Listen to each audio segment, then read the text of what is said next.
नमस्कार। The Bihar teachers history makers मेरा mobile मेरी शिक्षा के इस मंच पर आप सबका स्वागत है। मैं फिर से अपनी क्लास में उपस्थित हूँ। आइए क्लास की शुरुआत एक सुविचार से करते हैं। शिक्षा वह नींव है जिस पर आप बेहतर भविष्य का निर्माण करते हैं। आइए हम भी अपने भविष्य का निर्माण करते हैं और अपनी शिक्षा की शुरुआत करते हैं। पिछले वीडियो में हमने तंत्रिका कोशिकाओं के बारे में पढ़ा था, जिसमें हमने तंत्रिका कोशिका की संरचना और कार्य के बारे में चर्चा की थी। आज हम तंत्रिका तंत्र के विभिन्न भागों पर चर्चा करेंगे। तो चलिए देखते हैं तंत्रिका तंत्र में कितने भाग होते हैं और कैसे कार्य करते हैं। तो मनुष्य के तंत्रिका तंत्र के मुख्यतः 3 भाग होते हैं। पहला ब्रेन या मस्तिष्क, दूसरा स्पाइनल कॉर्ड या मेरुरज्जु, तीसरा तंत्रिकाएं या नर्व्स। ये तीनों मिलकर मनुष्य के तंत्रिका तंत्र का निर्माण करते हैं। इन सभी भागों की इकाई तंत्रिका कोशिका ही होती है।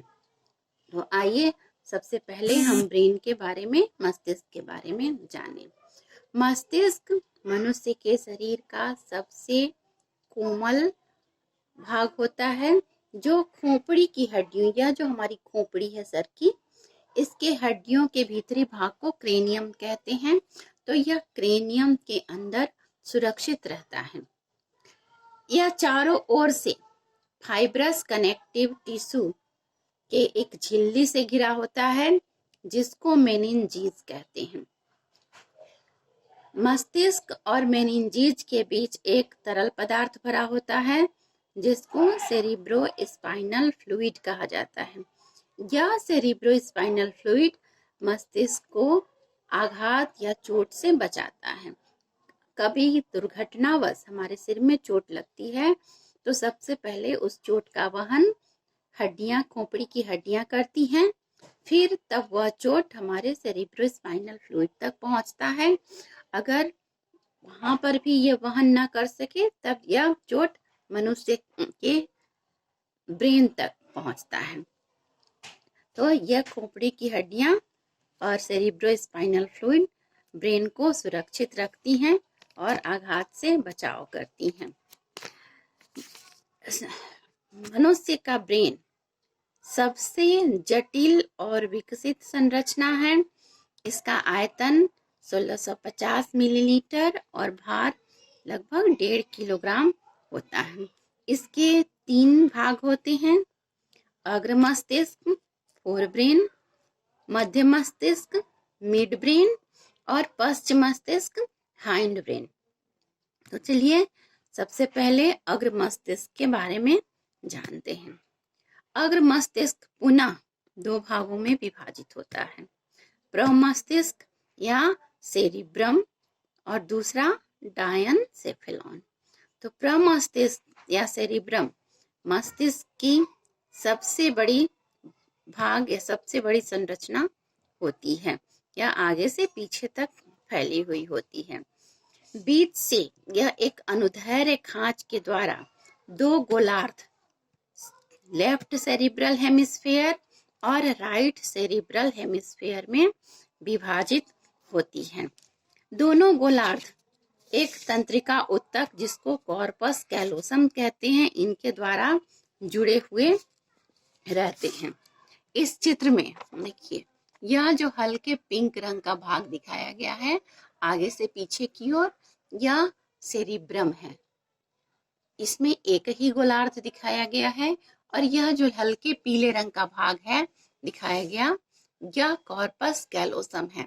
इसी कॉर्पस कैलोसम से दोनों सेरिब्रल हेमिस्फीयर जुड़ते हैं। सेरिब्रम पर कुछ उभरे हुए भाग होते हैं, जिसको गायरस कहते हैं। 2 गायरस के बीच धंसे हुए भाग को सल्कस कहा जाता है। इन रेखाओं से सल्कस को दिखाया गया है। तो प्रत्येक सेरिब्रल हेमिस्फीयर पर सल्कस और गायरस प्रेजेंट होते हैं। ये सल्कस और गायरस मस्तिष्क की कॉर्टेक्स के क्षेत्रफल को बढ़ा देते हैं, जिससे मस्तिष्क का कार्य क्षेत्र बढ़ जाता है। सेरिब्रम के बाहरी भाग को कॉर्टेक्स कहा जाता है। इसी कॉर्टेक्स पर विभिन्न प्रकार के संवेदनाओं के नियंत्रण हेतु केंद्र बने होते हैं, या विभिन्न प्रकार के कार्यों के नियंत्रण हेतु केंद्र निर्दिष्ट होते हैं। यह सेरिब्रम बुद्धि और चतुराई का केंद्र कहलाता है। किसी बात को सोचने समझने की शक्ति, स्मरण शक्ति या विभिन्न प्रकार की संवेदनाएं जैसे प्रेम, घृणा, दुख, सुख इत्यादि का एहसास हमें सेरिब्रम के द्वारा ही होता है। सेरिब्रम ही हमें इन संवेदनाओं का अनुभव कराता है। जिस व्यक्ति में सेरिब्रम में सल्कस और गाइरस कम होते हैं वह मंद बुद्धि का होता है, अर्थात उसके सोचने समझने की जो शक्ति है कम होती है, क्योंकि उसके सेरिब्रम का क्षेत्रफल कम होता है। अब अग्र मस्तिष्क का दूसरा भाग है डायनसेफेलॉन। यह दोनों सेरिब्रल हेमिस्फेयर से घिरा होता है और यह हमें ठंडा, गर्म, दर्द, रोने जैसे संवेदनाओं का एहसास कराता है, उनका नियंत्रण करता है। अब हम मस्तिष्क के दूसरे भाग मिड मस्तिष्क की या मध्य मस्तिष्क की चर्चा करते हैं। यह मस्तिष्क स्टेम का ऊपरी भाग होता है। यहाँ चित्र में देखिए, यह कार्पस कॉलोसम के पास यह जो भाग होता है यह मध्य मस्तिष्क कहलाता है और यह शरीर के संतुलन को बनाए रखता है तथा आंख की पेशियों को नियंत्रित करता है। अब है मस्तिष्क का तीसरा भाग जिसको पश्च मस्तिष्क या कहते हैं या हाइंड ब्रेन कहते हैं। इसके भी दो भाग होते हैं, पहला सेरिबेलम और दूसरा मस्तिष्क स्टेम। आज के लिए बस इतना ही। अब फिर मिलते हैं अगले वीडियो में। धन्यवाद।